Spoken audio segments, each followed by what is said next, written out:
Book now your Samsung Galaxy S24 series in the Chennai Mobiles. நினைவில் நிற்கும் திருமணப்பட்டு விவாஹா தி Chennai silks. நீ பேசுறதுக்கு முன்னாடி நான் பேசியிருக்கணும். நாங்க தான் ஆளுங்கட்சி, இது நாங்க கொடுக்குறோம் அப்படி ஆனா பேசாதனா இது அரசியல் மேடை கிடையாது. 120 குழந்தைங்க முன்னாடி இருக்கிறாங்க. +1 படிக்கிற பசங்க பள்ளி மேடைய ஒரு அரசியல் மேடையா மாத்திட்டாங்க.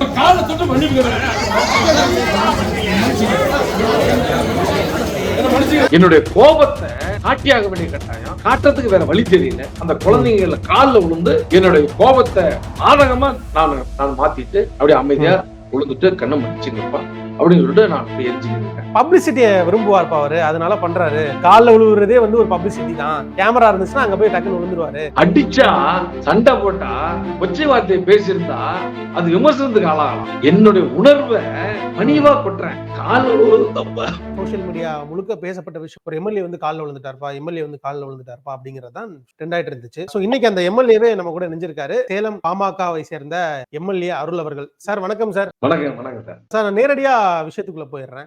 என்ன விஷயம் சார், என்ன நடந்துச்சு நேத்து? சேலம் மேற்கு உட்பட்ட பாகல்பட்டின்னு ஒரு ஊராட்சி. அந்த ஊராட்சியில இருக்கிற மேல்நிலைப்பள்ளி 440 பசங்க அங்க படிக்கிறாங்க.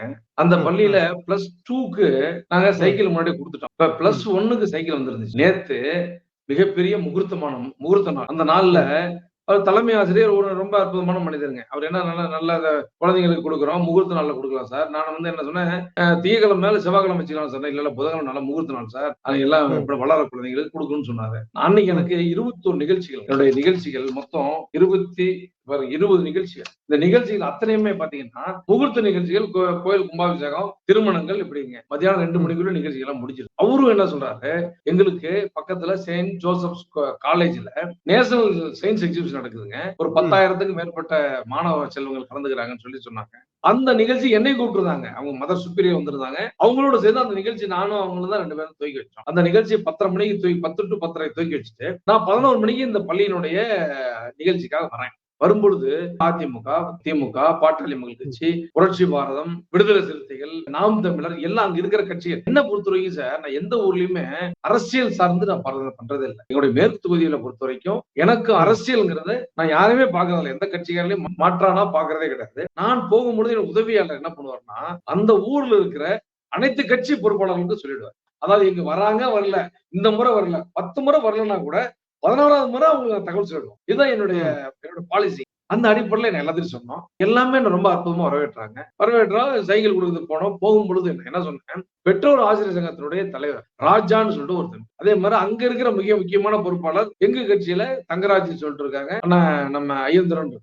அதே மாதிரி ஊராட்சி மன்ற தலைவர் நம்ம பாட்டாளி மக்கள் சேர்ந்தவர். ஒன்றிய கவுன்சிலர் குமார்னு சொல்லிட்டு அவர் திமுகவை சேர்ந்தவர். அதிமுகவை சேர்ந்தவர் ஊராட்சி மன்ற துணைத் தலைவர். இவங்க எல்லாமே இருக்கிறாங்க. நான் என்ன சொல்றேன், 20 நிகழ்ச்சிகள் இருக்குது. அதை விட இந்த குழந்தைகள் வந்து நம்ம இதுக்கு போகணும். எதுக்கு?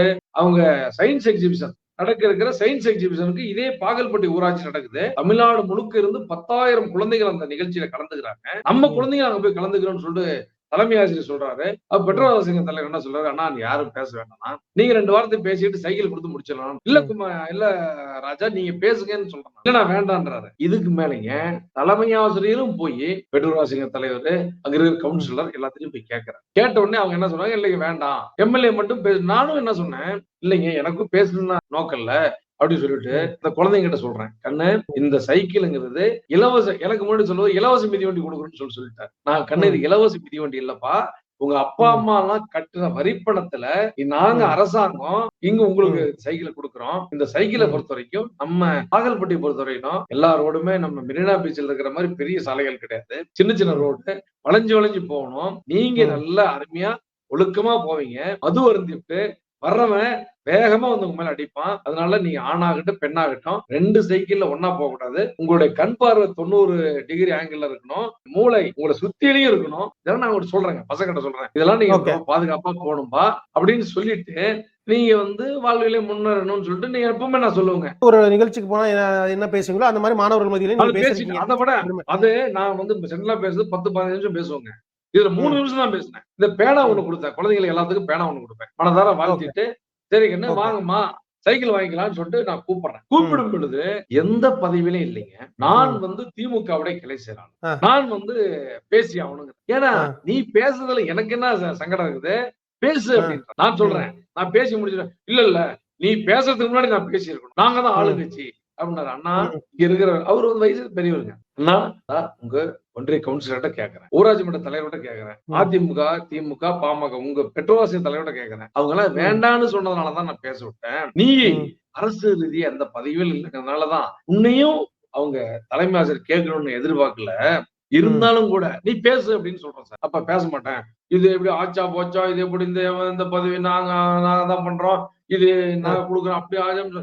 ஆனா இப்படி எல்லாம் பேசாதனா, இது அரசியல் மேடை கிடையாது. 120 குழந்தைங்க முன்னாடி இருக்கிறாங்க, +1 படிக்கிற பசங்க, இவங்களுக்கு விவரமானவங்க. நம்ம என்ன செய்யறோமோ அதை போய் ஊரு மூலா சொல்லுவாங்க. உனக்கும் அசிங்கம் எனக்கும் அசிங்கம், இது வேண்டாம் நான் சொல்ல வேண்டாம் சத்தம் ஆகா ஓகனா ஒரு பயங்கரமா கத்துறாருங்க. அதாவது எப்படின்னா, நான் பள்ளி மேடைய ஒரு அரசியல் மேடையா மாத்திட்டாரு. நான் உடனே அவர் என்ன இதுக்கு முடிச்சுட்டு நான் எனக்கு உச்சகட்டமான மனவருத்தம். சண்டைகள் எல்லாமே அங்க நடந்த வாக்குவாதம் தானே, மாணவர்கள் முன்னாடி ஒரு அரசியல் கலந்த ஒரு வாக்குவாதம் அப்படிங்கிறது அங்க நடக்குது. கரெக்டா? ஆமா. தலைமை ஆசிரியர் என்ன சொல்றாரு, நல்ல அறிவை போதிக்கக்கூடிய இந்த இடத்துல தம்பிகளா இந்த மாதிரி ஒண்ணு சின்ன நடந்து போச்சு, இதை நீ வெளியில யார்ட்டையும் போய் சொல்லாதீங்க, மனசோட வச்சுக்கங்க, இனிமேல் இது நடக்காதுன்னு சொல்லிட்டு அவர் சொல்றாரு. தலைமை ஆசிரியர் சொல்றது எனக்கு எப்படி தெரிஞ்சுன்னா, அது வரைக்கும் எனக்கு ஒண்ணுமே புரியலைங்க. நான் அப்படியே என்னடா இப்படி நடந்து போச்சேன்னு ரொம்ப ஒரு வருத்தத்தோடு நின்றுட்டு இருக்கிறேன். நான் தேர்தல் நேரத்துலாம் கூட என்னை பத்தின வீடியோ எல்லாம் ஊரு பூரா பரவி விட்டாங்க. என்னை எதிர்த்து நின்னவங்க. நான் அருள் அடிதடி பண்ணுவோம், அடாவடி பண்ணுவாங்க. எனக்கு உச்சகட்ட கோபம். அந்த கோபத்துல நான் என்ன மைக்க வாங்கி என்ன சொன்னேன், கண்ணு இந்த மாதிரி தவறு நடந்துருச்சு, மிகப்பெரிய தவறு. இனிமேல் இந்த மாதிரி அரசியல்வாதியும் கூட சேர்ந்து நான் சைக்கிள் கொடுக்க வரமாட்டேன். இந்த மாதிரி ஒரு தவறான கலாச்சாரத்துல நான் ஈடுபட மாட்டேன். இது மாதிரி அவங்க போட்டி போடணும்னு நினைச்சாங்கன்னா நான் ஒதுங்கி உங்க காம்பவுண்ட் வெளியே நின்னுக்கிறேன், அவங்களே வச்சு கொடுக்க சொல்றேன். ஆனா அந்த குழந்தைங்க எல்லாம் ஒரு மாதிரி பயத்தோட இருந்துச்சு, ஒரு மாதிரி. நான் உடனே என்ன பண்ணேன், கண்ணு நீ மன்னிச்சுக்கப்பா, என்ன மன்னிச்சுக்கங்க, இனிமேல் சொல்லிட்டு எனக்கு தாங்க முடியாத அழுகைங்க. அந்த அழுகையும் ஆத்திரத்தையும் அடக்கிக்கிட்டு ஏதாச்சும் ஒரு எதிர்வினை ஆட்டிதான் நான் மனுஷன் தானே.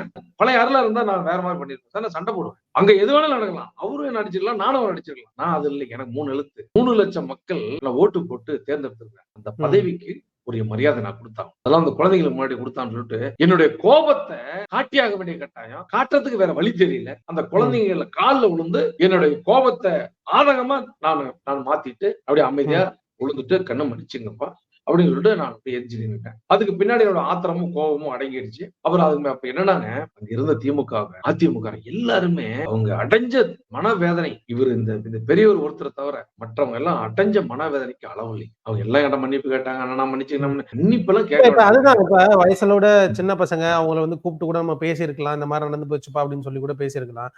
நிறைய பேர் வச்ச குற்றச்சாட்டு என்னன்னா, அங்க ஒரு பெரிய தர்ம சங்கடத்தை ஏற்படுத்திட்டாரு, எல்லாருக்குமே அது ஒரு பெரிய தர்ம சங்கடம் ஆகி போச்சு அப்படிங்கிற மாதிரியான குற்றச்சாட்டை வச்சாங்க. நான் அந்த இடத்துல அடிச்சா சண்டை போட்டா கொச்சை வார்த்தையை பேசியிருந்தா அது விமர்சனத்துக்கு ஆளாகலாம். என்னுடைய உணர்வை பணிவா கொட்டுறேன். கால் விழுவுறது தப்பா, அது ஒரு தப்பா நம்ம நாட்டுல இல்லைங்க. எனக்கு தெரியல, கேக்குறேன்.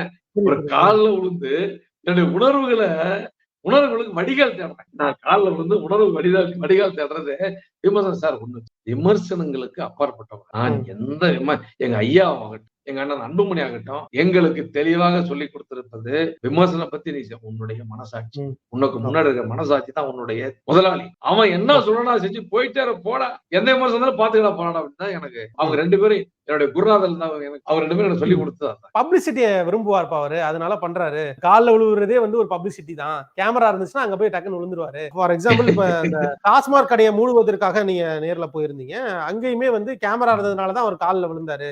அடுத்த எலெக்ஷனுக்கும் சீட்டு வாங்கணும்னு நினைக்கிறார் போல இருக்கு. இந்த மாதிரியான குற்றச்சாட்டுகளும் வைக்குது.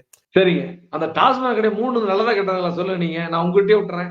டாஸ்மாக் கடையை முத்துராயம்பட்டின்னு ஒரு ஊருங்க, முழுக்க ஆசாரிகள் வாழக்கூடிய இடம், ஆசாரி மக்கள் வாழக்கூடிய இடம். அந்த ஊர்ல 1000 வீடுகள் இருக்குதுங்க. ஊருக்குள்ள ஊர் நட்டு தெருவுல அந்த கடை இருக்குது. அந்த கடையில சுத்தி சாராயத்தை குடிச்சுட்டு எதிர்த்த மாதிரி பார்க் இருக்கு, பள்ளிக்கூடம் இருக்குது, பக்கத்துல ஒரு கோவில் இருக்கு. 12 மணிக்கு பாத்தீங்கன்னா 200 பேர் படுத்திருப்பாங்க போதையில. அந்த கடைய மூட சொல்லி மக்கள் கேக்குறாங்க. எனக்கு 2ங்க, சாம வேத தான தண்டம். நான் என்ன பண்ணும், அந்த கடையை அடிச்சு நுணுக்கணும். எனக்கு அதிகாரம் இருந்தா கையெழுத்து போட்டு அந்த கடையை மூட முடியும். எனக்கு மக்கள் வந்து என்ன மந்திரியா என்ன எம்எல்ஏ தான் ஆகியிருக்காங்க. எனக்கும் அவங்க ஓட்டு போட்டு ஒரு அதிகாரத்தை கொடுத்துருக்காங்க. அந்த அதிகாரத்தை பயன்படுத்தி தகராறு பண்ணியிருந்தாலும் நான் அதிகாரிகிட்ட பலமுறை கேட்டேங்க. நான் போய் கால் விழுவுறது என்னுடைய பப்ளிசிட்டின்னு சொல்றாங்கல்ல, கால் விழுவுறதுக்கு நான் போகல. நேத்து நான் ஸ்கூலுக்கு போகும்போது கால் விழுவுன்னு பிளான் பண்ணி, ஆகா நம்ம பெரிய டீமை கூட்டிட்டு போய் கேமரா ஷூட்டிங் சில பேர் எல்லாம் பண்றாங்களே, அந்த மாதிரி ஷூட்டிங் டீமை கூட்டு போய் பண்றாங்க. ஒண்ணும் இல்லைங்க, என் பிஏ சாதாரண ஒரு கேமரா செல்போன் இருக்குதுங்க. முகநூலில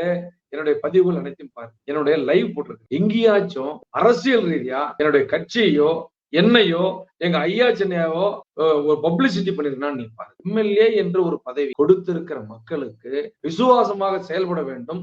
இந்த 5 ஆண்டுகளில் அடுத்த வாய்ப்பு கொடுக்கறது அது அவங்க விருப்பம். ஐயாவோ சென்னையாவும் கொடுக்கணும், கூட்டணி இருந்தா அவங்க சீட்டு கொடுக்கணும், அதுக்கு மேல மக்கள் ஓட்டு போட்டா எனக்கு அந்த வாய்ப்பு வந்தா நம்ம மீண்டும் பண்ண போறோம். மாணவர்கள் என்ன சொன்னாங்க? ஏன்னா நேற்று நீங்க விழுந்தோடனே எல்லாருமே சங்கோச்சப்பட்டு பயங்கரமா எந்திரிச்சாங்க. மாணவர்கள் என்ன சொன்னாங்க?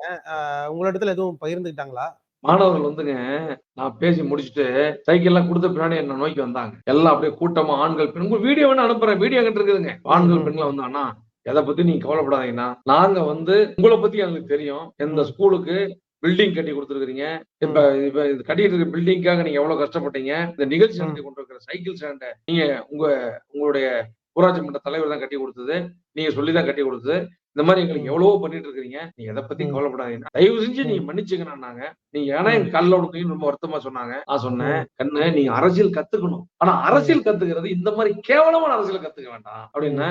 அப்புறமேலுங்க மீண்டும் அவர் மைக்க பிடிச்சிட்டு வீரவாசம் பேசினாரு. பசங்க ஓன்னு சத்தம் போட்டாங்க. அப்பவே உங்களுக்கு தெரிஞ்சுக்க வேணாம், ஓன்னு அவருங்க அந்த ராஜு மைக்க பிடிச்சி ஆகா ஓகா அதை அப்படி விட்டாரு, ஓன்னு ஒரு கத்தம். அந்த பசங்க கத்த மாட்டாங்க. நான் கூட சொன்னேன், தப்புப்பா, அப்படி பண்ணக்கூடாது, ஒரு பெரியவர்ல நாகரிக முறையில பண்ணக்கூடாது. அப்புறம் என்ன கார் வரைக்கும் வந்து வழி அனுப்பிச்சு வச்சுதான் அந்த குழந்தைங்க எல்லாம் போனாங்க. அந்த குழந்தைங்களை பொறுத்த வரைக்கும் என்னுடைய மகன்களாக நான் பார்க்கிறேன், மகளாக பார்க்கிறேன். அவர்கள் எல்லா வகையிலையும் நான் உதவிகரமாக இருப்பேன். அந்த குழந்தைங்க ரொம்ப அந்த ஏற்பட்ட மன வருத்தத்தை நான் ரொம்ப என்னோட வருத்தத்தை நான் பதிவு செஞ்சிருக்கேன்.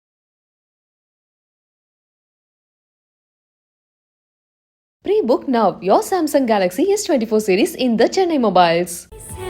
நினைவில் நிற்கும் திருமணப்பட்டு விவாகா தி சென்னை சில்க்ஸ்.